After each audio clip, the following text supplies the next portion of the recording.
Hello, I am Shivi Saxena, TGT from Gyandeep senior secondary public school. Students, हमारा chapter, हमारे syllabus, हमारे सारे chapters जितने भी सिलेबस में आने हैं वो मैं आपके सारे कंप्लीट करा चुकी हूँ। आप घबराइए नहीं, आप परेशान मत होइए ये नया चैप्टर देख कर के।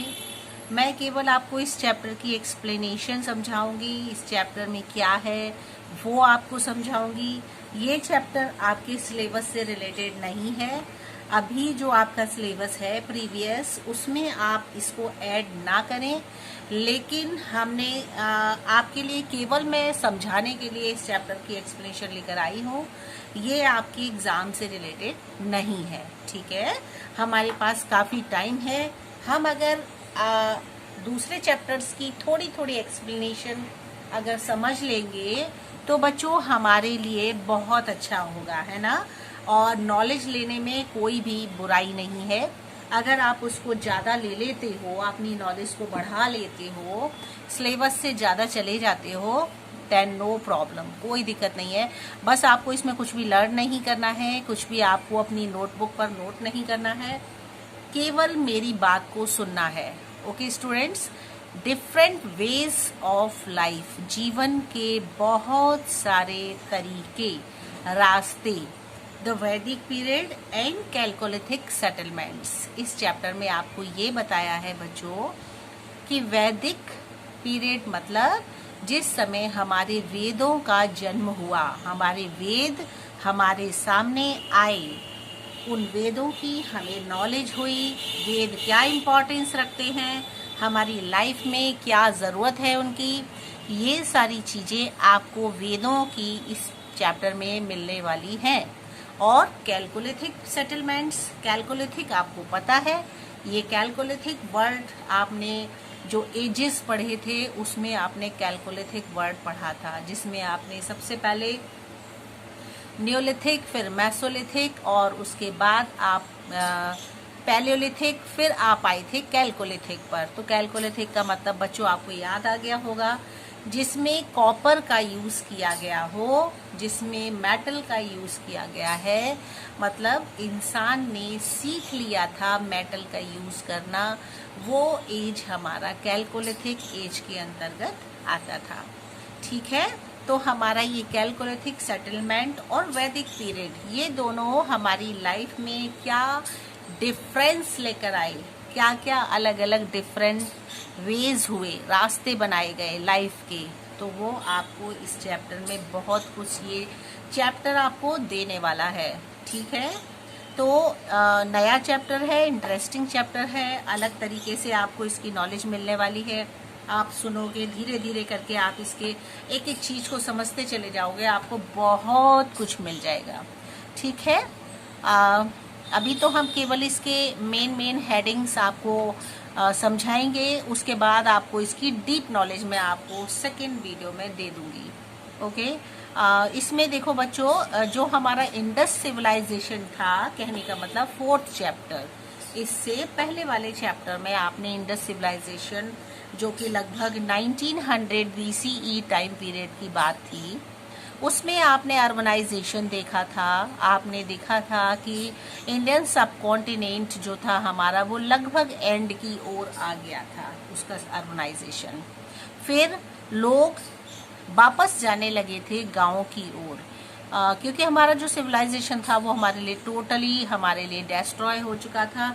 तो लोगों की जो लाइफ थी वो गांव की ओर बैक होने लगी थी, वापस लोग गांव में रहने लग गए थे। The coming of the Aryans, उसके बाद आर्यंस का एंटर हुआ। आर्य धर्म जो थे, आर्यंस थे, वो हमारे यहाँ आए और इस समय में इंडस सिविलाइजेशन जो थी वो डेक्लाइन हो चुकी थी और नए ग्रुप जो थे वो बनने लगे थे नॉर्थ वेस्ट डायरेक्शन में अपने सब कॉन्टिनेंट। जो इंडियन सब कॉन्टिनेंट आपका नॉर्थ वेस्ट डायरेक्शन है, उसमें आपके बहुत सारे ग्रुप्स बनने लगे थे लोगों के, जिनको हिस्टोरियंस ने अपनी भाषा में उनको आर्यंस नाम दिया था। जो लोग आए थे उन्हें आर्यंस बोला गया था, है ना। और हमने बच्चों ये भी इसमें देखा था, we have learned almost everything that we know about the Aryans. हमने और भी बहुत सारी चीज़ें सीखनी है कि आर्यंस कौन थे, from their sacred religious literature called the Vedas. और उनके द्वारा जो रिलीजियस लिटरेचर हमें मिला, मतलब धार्मिक ग्रंथ हमको जो मिले, साहित्य मिला, वो वेद कहलाया, ठीक है।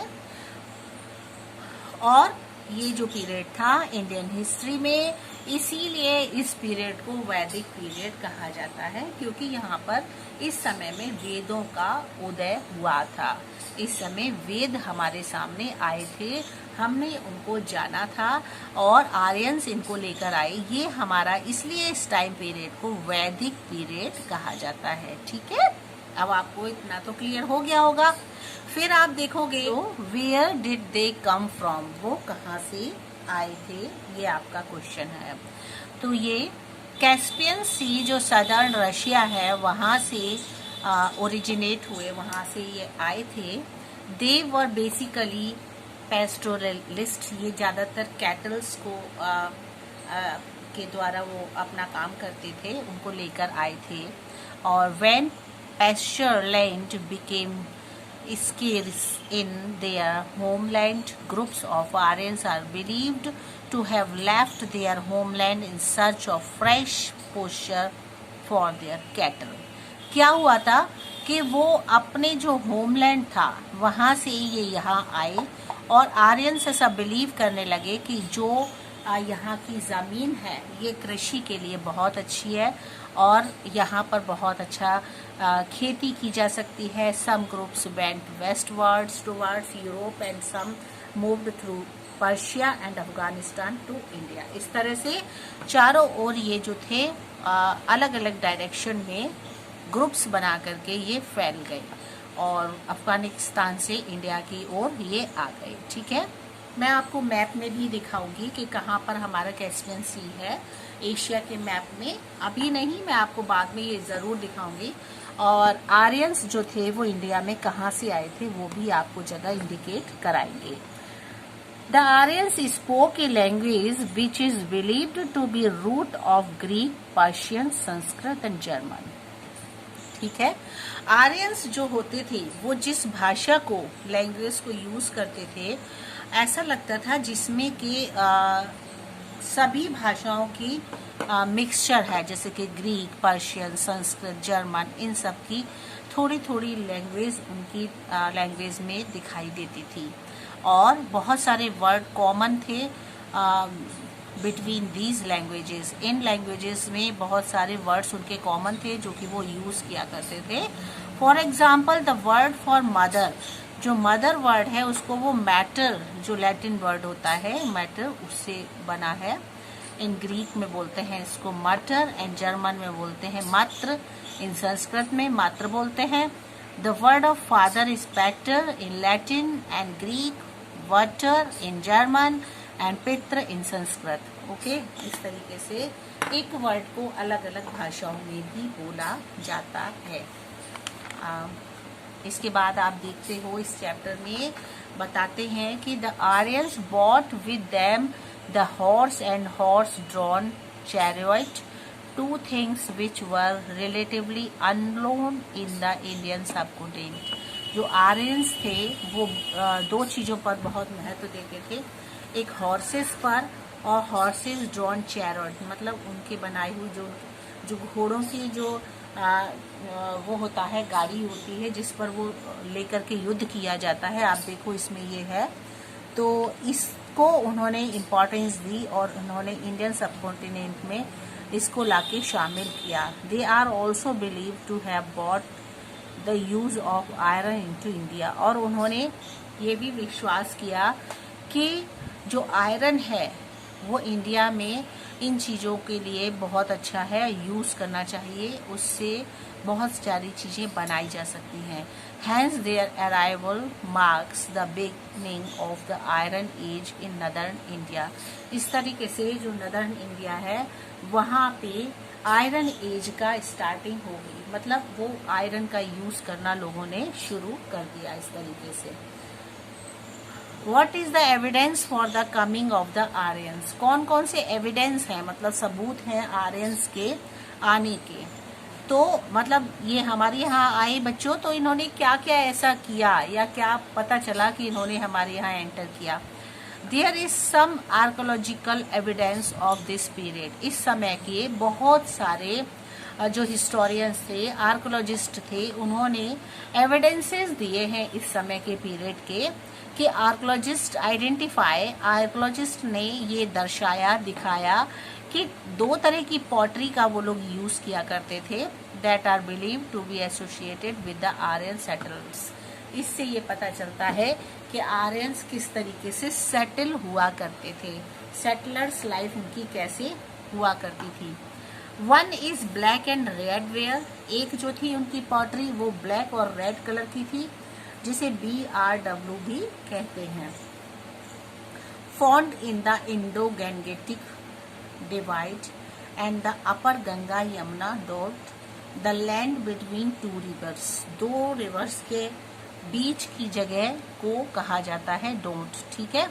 तो इस तरीके से गंगा और यमुना दोनों जहां पर आकर के मिलती हैं, उस जगह को वो डिवाइड कर देते हैं, वहां पर इन चीजों की सबूत मिले। This has been dated to around 1450 to 1200 BCE, ठीक है, समझ गए। कि जब उन्होंने आर्कोलॉजिस्ट ने, हिस्टोरियंस ने जब सर्वे किया, उन्होंने देखा कि कुछ उनको ऐसा मिला जिससे कि पता चला कि वो किस तरीके के पॉट्स बनाते थे। तो जब उन्हें यहाँ गंगा और यमुना के पास में उन्हें कुछ मटेरियल मिला, जिससे उन्हें मालूम पड़ा कि ये लोग किस तरीके से पॉट्स को किस कलर के यूज करते थे, तो उन्होंने देखा कि उन्होंने ब्लैक और रेड कलर का ज्यादा यूज किया हुआ था, ठीक है। This has been dated to around 1450। ये बात इस समय की है। दूसरी और एक इम्पॉर्टेंट चीज क्या थी बच्चों, कि वो उन्होंने ग्रे कलर का वेयर भी बनाए थे, ठीक है, पेंट करके, और उसको ग्रे कलर का उन्होंने बहुत यूज किया था। और ये 1000 से लेकर के 600 BCE टाइम पीरियड में ऐसा देखा गया। और इसके साथ साथ मिडिल और ईस्टर्न गैंगेटिक प्लेन्स में ये सारी चीजें अवेलेबल हुई हिस्टोरियंस को, आर्कोलॉजिस्ट को। और जो जगह थी वो थी सदर, घर और बैराज और नोह जो कि राजस्थान में है, पानीपत, रोपर हरियाणा में है, दिल्ली, आलमगीर एंड हस्तिनापुर, आतंजी, खेरा एंड कन्नौज उत्तर प्रदेश में। इस तरीके से ये वो जगह थी जहां पर ये सारी चीजें उनको अवेलेबल हुई। और जो उन्होंने कलर का यूज किया था, ग्रे कलर का, बहुत ही टिपिकल तरीके से उन्होंने उसको बनाया हुआ था और पेंट किया था ब्लैक और रेड कलर से में भी। जियोमेट्रिकल पैटर्न बनाया करते थे बच्चों वो लोग, और शेप जो होती थी वो फ्लैट रूप से ज्यादातर यूज करते थे। बाउल्स बनाए थे उन्होंने, और जिसको लोटास बोलते हैं वो भी बनाए थे, डिशेस बनाई थी। इस तरीके से उन्होंने बहुत सारी चीजें बना रखी थी, ठीक है। तो आज के लिए आपके लिए इतना ही काफी है। मैं नेक्स्ट वीडियो में आपके लिए कुछ और लेकर आने वाली हूँ। ओके स्टूडेंट्स, आप इसको अपने सिलेबस से रिलेटेड मत समझिएगा, आपके लिए एक्स्ट्रा मैं अलग से आपको एक्सप्लेनेशन समझा रही हूँ, क्योंकि आपकी सोशल स्टडी में ऑलरेडी बहुत कुछ है। अगर आप थोड़ा थोड़ा लेते चलोगे तो आपके लिए आगे चल के प्रॉब्लम नहीं होगी, आप अच्छे से सब कुछ पढ़ सकोगे। इसलिए अपने चैप्टर्स को हम कंटिन्यू रखेंगे, कहीं पर भी रोकना नहीं है। आप एक्सप्लेनेशन समझते चलिए, थोड़ा थोड़ा अगर आप लेके चलोगे तो आपको ज्यादा अच्छे से समझ में आएगा, बजाय कि ढेर सारा इकट्ठा आपको दे दिया जाए, उसमें आप कंफ्यूज हो जाएंगे, आपको प्रॉब्लम भी आएगी पढ़ने में।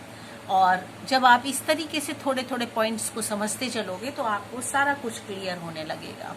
ओके स्टूडेंट्स, ये आप रिमाइंड कर लीजिएगा, या फिर से आप इसको रिवाइज कर सकते हैं, आप इसको अपने घर पर बैठ करके इसको समझ सकते हो। Okay students, bye bye.